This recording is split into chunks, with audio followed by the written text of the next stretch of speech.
पहले बाबरी मस्जिद मुसलमानों के हाथों से चली गई और अब ज्ञानवापी मस्जिद भी मंदिर बनने जा रहा है। लोअर कोर्ट ने ज्ञानवापी मस्जिद के बेसमेंट में पूजा करने की अनुमति दे दी है। श्रद्धालु की भीड़ लग गई है और उस मस्जिद के नीचे बाजाब्ता मंदिर को स्थापित कर दिया गया है। मुसलमानों का एक डिसीजन और आज भी मुसलमानों की मस्जिद सुरक्षित हो सकती है और ज्ञानवापी मस्जिद वापस से बचाया जा सकता है। कैसे है और क्या है ज्ञानवापी मस्जिद का इतिहास, पूरी वीडियो को समझेंगे उससे पहले अस्सलाम वालेकुम वरहमतुल्लाहि वबरकातुहू। अल्लाह के नाम से शुरू जो बड़ा कृपालु और अत्यंत दयावान है। मैं हूं मोहम्मद हफीज अंसारी और आप देख रहे हैं द पॉलिटिकल। 1678 ईस्वी में औरंगजेब बादशाह ने, एक मुगल बादशाह ने ज्ञानवापी मस्जिद के साथ साथ काशी विश्वनाथ मंदिर का निर्माण करवाया था, क्योंकि औरंगजेब की नजर में हिंदू और मुसलमान को साथ में रहना चाहिए था। उसने इस्लाम के हटकर एक खास धर्म भी बनाया था जिसके तहत हिंदू और मुसलमान साथ मिलकर इबादत भी करेंगे, पूजा वंदना भी करेंगे और भाई भाई बनकर भी रहेंगे। यह आज की तस्वीर है 2024 की। आप देख सकते हैं कि एक बहुत बड़ा काशी विश्वनाथ कॉरिडोर है जो कि नरेंद्र मोदी ने एक खास तौर से बनवाया, उसको तोड़कर, जिसमें हजारों मंदिरों को भी, शायद सैकड़ों मंदिरों को तोड़ दिया गया। और उसके बगल में सटा हुआ एक ज्ञानवापी मस्जिद है जिसमें मुसलमान एक अल्लाह की इबादत करते हैं। लेकिन हिंदुत्व नेताओं को और अंधभक्तों को इतनी बड़ी मस्जिद में इबादत नहीं करना है, बल्कि टूटा हुआ ज्ञानवापी मस्जिद में उनको मंदिर बनाना है।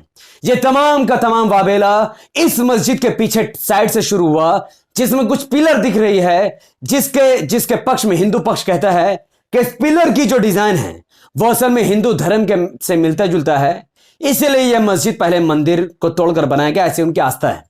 आखिरकार कोर्ट के परमिशन से इसी मस्जिद में दिख रहा वजू खाना, इस वजू खाना की उन्होंने जांच करवाई। उस वजू खाना के पूरे पानी को बाहर निकाल दिया गया और जब पूरे के पूरे वजू खाना से पानी को बाहर निकाला गया तो कोई नामो निशान मंदिर का नहीं मिला। एक पानी का फव्वारा मिला और उसी फव्वारे को उन्होंने शिवलिंग का नाम दे दिया और कहा कि यह तो शिवलिंग है। उसके बाद एएसआई को रिपोर्ट करने को दिया गया। एएसआई आर्कियोलॉजिकल सर्वे ने बाहर मौजूद पिलर का जब सर्वे किया तो उन्होंने देखा कि जबरदस्ती हाथों से कुरेद कर त्रिशूल का निशान बनाया गया है और उसी त्रिशूल के निशान को देखकर इस भारत के करोड़ों हिंदू भी समझ सकते हैं कि यह निशान जबरदस्ती बनवाई गई है, जबरदस्ती मस्जिद को हड़पने की कोशिश चल रही है, साजिश चल रही है। एएसआई ने अपने सर्वे में बताया कि जो प्रमाण उनको मिला है, जो त्रिशूल का निशान उनको मिला है और जो बाहर के मस्जिद का डिजाइन है, उसको देखकर इट कैन बी सेड, ऐसा कहा जा सकता है कि वहां पर मंदिर को तोड़कर मस्जिद बनाई गई है। यानी एएसआई के पास कोई प्रमाण नहीं है कि वहां मंदिर थी, बल्कि उनकी आस्था के बुनियाद पर वहां पर मंदिर थी, प्रूफ नहीं है। कुछ तस्वीरें उन्होंने डाले जो कहा कि वो ज्ञानवापी मस्जिद के बेसमेंट में उनको मूर्ति मिली है, गणेश जी की मूर्ति मिली है और बजरंग बली की मूर्ति मिली है, शिवलिंग की मूर्ति मिली है। लेकिन एक्चुअली में आप जानते हैं कि 21st सेंचुरी में अगर वाकई में ऐसा कुछ वहां पर होता तो एचडी तस्वीरें आज सोशल मीडिया में होती, ना कि ये पुरानी तस्वीरें कहां से उठाकर उन्होंने कहा कि ज्ञानवापी मस्जिद के अंदर मिली थी।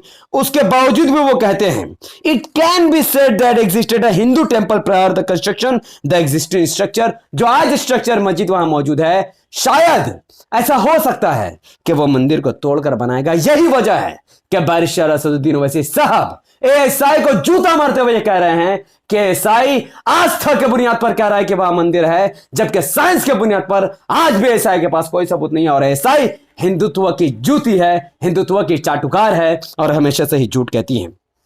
इस मुद्दे पर विश्व हिंदू परिषद ने मुस्लिम पक्ष को धमकी देते हुए कहा कि मुसलमानों को ज्ञानवापी मस्जिद को मंदिर यानी हिंदू पक्ष को सौंप देना चाहिए। और प्रवीण तुगड़िया इससे एक स्टेप आगे जाकर कहते हैं कि यह मस्जिद अगर मुसलमान आसानी से हिंदू पक्ष को देते हैं तो कोई बात नहीं, वरना फिर उनको हिंसा का सामना करना पड़ेगा। हम उनकी छाती पर कदम रखेंगे और मंदिर ज्ञानवापी मस्जिद को तोड़कर बनाएंगे। और मुस्लिम पक्ष जानते हैं इस पर क्या कह रहे हैं? मुस्लिम पक्ष कह रहा है कि अब हमें इंसाफ की कोई उम्मीद नहीं है, क्योंकि सुप्रीम कोर्ट ने ज्ञानवापी मस्जिद पर जो पूजा की अनुमति दी गई है उस पर जल्द सुनवाई से सुप्रीम कोर्ट ने इनकार करके मुस्लिम समाज के मुंह पर जूता मारा है कि तुमने जिस नेता को बीजेपी का बी टीम और एजेंट कहा और अपना वोट अपना बाप अखिलेश यादव और राहुल गांधी को जब तुमने चुना तो आज कोई तुम्हारी सुनवाई नहीं होगी, क्योंकि कोई तुम्हारे साथ खड़ा नहीं सिवाय असदुद्दीन ओवैसी साहब के। ज्ञानवापी मस्जिद के कमेटियों ने इस मामले को इलाहाबाद हाई कोर्ट में उठाने की कोशिश की है और हम सब जानते हैं कि वहां से क्या फैसला आएगा, क्योंकि जिसकी सरकार है फैसला उसी के पक्ष में आएगा, उसके अगेंस्ट में नहीं आएगा। जय इमाम है, देखिए ये क्या कह रहे हैं, हमारी मस्जिद है, हम 50 सालों से वहां नमाज पढ़ रहे हैं, हम क्यों किसी को अपनी मस्जिद दे दे। ये मोहम्मद यासीन साहब हैं। मोहम्मद यासीन साहब आपको मस्जिद देना होगा, क्योंकि आपने और आप जैसे मौलवियों ने ओवैसी साहब का कभी साथ दिया ही नहीं है। वो असदुद्दीन ओवैसी जो 10 सालों से कह रहा है कि मुसलमानों को अपनी क़यादत मजबूत करनी होगी, मुसलमानों को अपना पॉलिटिकल पार्टी चुनना होगा, अपना वोट अखिलेश यादव और राहुल गांधी को मत दो जिन्होंने राम मंदिर का समर्थन किया।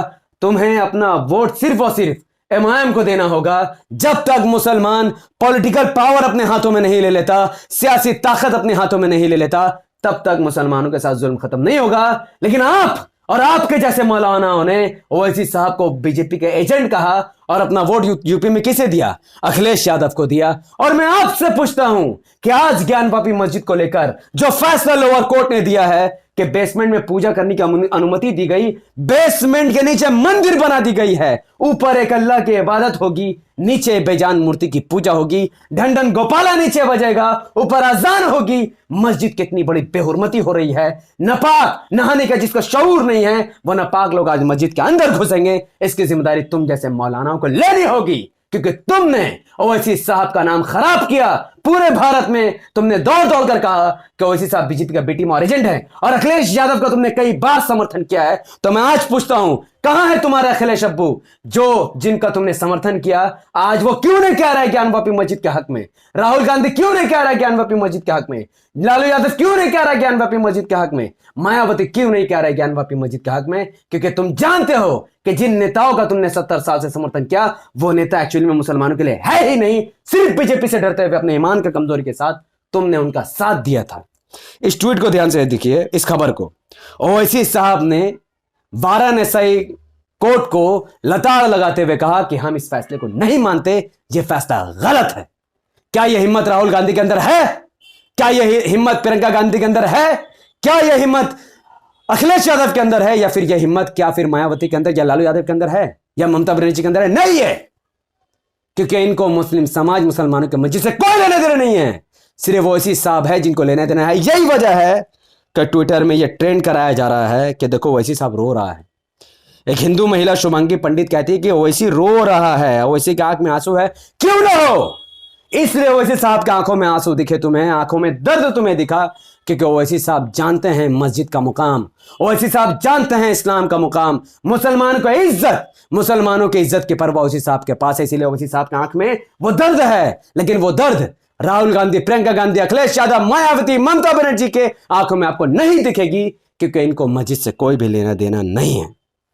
ये मस्जिद, ज्ञानवापी मस्जिद को मंदिर बनाने के जो पूरा ढोंग रचा जा रहा है, ये सब इसलिए रचा जा रहा है ताकि हिंदू बहुसंख्यक समाज को बेवकूफ बनाया जा सके, क्योंकि मोदी जी के नेतृत्व में हमारा देश करप्शन में काफी आगे बढ़ गया है। ग्लोबल इंडेक्स में 93 नंबर पर इंडिया आ चुका है करप्शन के मामले में, जो कि शर्म से अपना सर झुका लेने वाली बात है। मोदी देश को बर्बाद कर रहा है, लेकिन हिंदुओं को यह बात ना पता चले बोलकर वो मस्जिदों को मंदिर बनाने की तैयारी करे। और आज भी इन मौलानाओं के हाथों में है, अगर ये चाहे तो भारत की हजारों मस्जिदों को टूटते हुए बचा सकते हैं। अगर ये लोग खुलकर ओवैसी साहब का अगर समर्थन करना शुरू कर दे, देश का 25 करोड़ मुसलमान अगर इमाम का साथ देना शुरू कर दे, अगर इनके समर्थन करेंगे, अगर ये मौलाना, अगर देश के 25 करोड़ मुसलमान ओवैसी साहब को अपने नेता मानकर इमाम को वोट करना शुरू करेंगे, तो यकीन मानिए यूपी हो या बिहार हो या फिर बंगाल हो या फिर महाराष्ट्र या फिर गुजरात या फिर मध्य प्रदेश या फिर जितने भी राज्य हों, बिना इमाम के समर्थन के सरकार नहीं बन सकती है।